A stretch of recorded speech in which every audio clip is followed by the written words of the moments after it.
Hello दोस्तों, आपने कभी ना कभी अपनी लाइफ में ये तो सोचा होगा कि यार सक्सेसफुल कैसे बना जाता है, या फिर ऐसा क्या है जो उन लोगों को इतना कामयाब बनाता है कि उनके आगे आसमान भी छोटा लगने लगता है। क्या ये टैलेंट की वजह से है, या कोई गॉड गिफ्ट है, या फिर उनका हार्डवर्क है, या फिर कोई जादू है? अगर आप भी ऐसा सोचते हैं और जानना चाहते हैं कि ये क्या है, तो ये वीडियो आपके लिए है, तो इसको लास्ट तक जरूर देखिएगा। ऑथर एंजेला डकवर्थ अपनी book grit the power of passion and perseverance में बोलती हैं, अगर आप में कोई टैलेंट नहीं है तो भी आप कामयाब हो सकते हैं अगर आप में ग्रिट है तो अब आपके दिमाग में ये चल रहा होगा कि ये ग्रिट क्या है यार। बाद में हम इसको एग्जाम्पल से भी समझेंगे, पर अभी के लिए आप इतना जान लीजिए कि जब हम पैशन और पेशेंस के साथ कंटिन्यूस हार्ड एफर्ट डालते हैं अपने लॉन्ग टर्म गोल को अचीव करने के लिए, जो कि डिफ़िकल्ट है, तो इसको ग्रिट बोलते हैं। और गोल चाहे कुछ भी हो सकता है, मेडिकल साइंस में सर्जन बनने का, साइंटिस्ट बनने का, एथलीट बनने का, या फिर लॉयर बनने का। ग्रिट हमको ये बताती है कि कामयाब होने के लिए टैलेंट का कितना हाथ होता है और एफर्ट का कितना हाथ होता है। पर इसका मतलब ये नहीं कि जिसके पास टैलेंट है उसका कोई मतलब ही नहीं है। ऑथर बोलती हैं, When I get knocked down, I will get back up. I may not be the smartest or talented person in the room, but I try to be grittiest, जिसको कि हम परसिवेरेंस भी बोल सकते हैं, यानी कि जिद। ऑथर ने जब अलग अलग फील्ड के लोगों पे सर्वे किया तो उन्होंने पाया कि बहुत से लोग टैलेंटेड तो थे, पर फिर भी कुछ बड़ा अचीव नहीं कर पाए क्योंकि उन्होंने उतना एफर्ट नहीं दिया। और दूसरी तरफ ऐसे भी लोग थे जो टैलेंटेड नहीं थे, जीरो से स्टार्ट किए और कामयाब हुए अपने एफर्ट और नेवर गिव अप करने वाले एटीट्यूड से। आइए ऑथर की एक और एग्जांपल से इसको समझते हैं। सिर्फ 10% एप्लीकेंट्स को ही यूनाइटेड स्टेट मिलिट्री एकेडमी में एडमिशन मिल पाता है। यहाँ एडमिशन लेना हार्वर्ड में एडमिशन लेने से कम नहीं है। जिसका भी सिलेक्शन होता है उनमें से ज़्यादातर athlete, high school team captains होते हैं, लेकिन इनमें से भी कई लोग सिर्फ 2 महीने की ट्रेनिंग के बाद ही एकेडमी छोड़ के चले जाते हैं। न्यू कैडेट्स 20 बैरक नाम के ट्रेनिंग प्रोग्राम से शुरुआत करते हैं। इनका डेली सेम रूटीन होता है, कोई वीक ऑफ नहीं होता, किसी बाहर के आदमी से मिल नहीं सकते, 5 बजे इनको उठ जाना होता है, full day physical exercise, classroom attend करना, यही चलता रहता है। इनको दिन में सिर्फ 3 ब्रेक मिलते हैं, ब्रेकफास्ट, लंच एंड डिनर। 10 बजे तक ये सोने चले जाते हैं। और दोस्तों, मिलिट्री ट्रेनिंग का मतलब ही यही होता है कि सोल्जर को फिजिकली और मेंटली इतना स्ट्रॉन्ग कर देना कि फ्यूचर में वो किसी भी मुसीबत का सामना कर सके। माइक मैथ्यू भी मिलिट्री एकेडमी से ग्रेजुएट हुए हैं। वो बोलते हैं, जैसे ही एडमिशन होती है कैडेट से ऐसी ऐसी चीज़ें करवाई जाती हैं जो उन्होंने पहले कभी नहीं की होती। माइक अभी भी याद करते हैं कि वो जब कैडेट थे वो भी बाकी कैडेट्स की तरह टायर्ड और फ्रस्ट्रेट हो चुके थे सिर्फ 2 हफ्तों में। कई तो एकेडमी छोड़ के चले भी गए, लेकिन उन्होंने ऐसा नहीं किया। वो बोलते हैं कि जो कैडेट छोड़ के गए वो कमज़ोर नहीं थे, बल्कि वो भी काफ़ी इंटेलिजेंट और स्मार्ट थे। लेकिन मिलिट्री एकेडमी में इसके अलावा भी एक चीज़ है जो होनी चाहिए, वो है आपका गिव अप ना करना।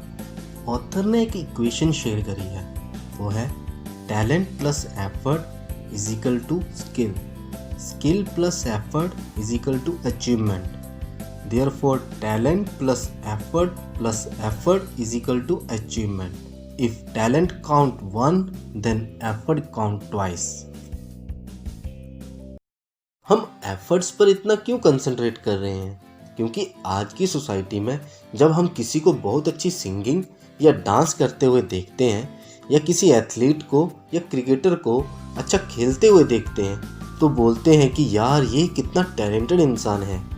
और ऐसा बोल के हम कहीं ना कहीं खुद को ये एक्सक्यूज़ देते हैं कि ये बहुत टैलेंटेड इंसान है, इसीलिए हम ऐसा नहीं कर सकते, क्योंकि हमें बुरा ना लगे। मे भी हो सकता है वो इंसान टैलेंटेड हो, पर उसके पीछे जो एफर्ट जो कि हमें नहीं दिखता कि कैसे उसने अपनी लिमिट को पुश करके प्रैक्टिस की है, कैसे जब वो फेल हुआ और फिर से उठ खड़ा हुआ, जो कि हमें नहीं दिखता। टैलेंट किसी को भी स्पीड तो दे सकता है, पर अकेला टैलेंट हमको कोई अचीवमेंट नहीं दिला सकता। What is talent? A natural ability to do something well.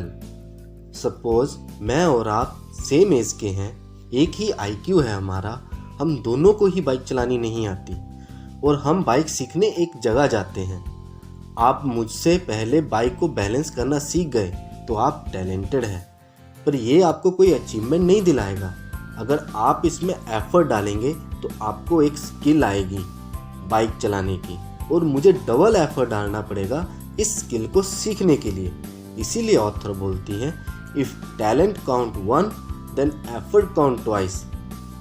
अगर आपका गोल बाइक रेसिंग में कुछ अचीव करना है तो आपको कंटिन्यूस एफर्ट डाल के खुद को इम्प्रूव करना होगा, अपनी लिमिट के बाहर जाके प्रैक्टिस करनी होगी, तब जाके आप उन 1% लोगों में आ सकते हैं जो कि इस फील्ड में मास्टर हैं।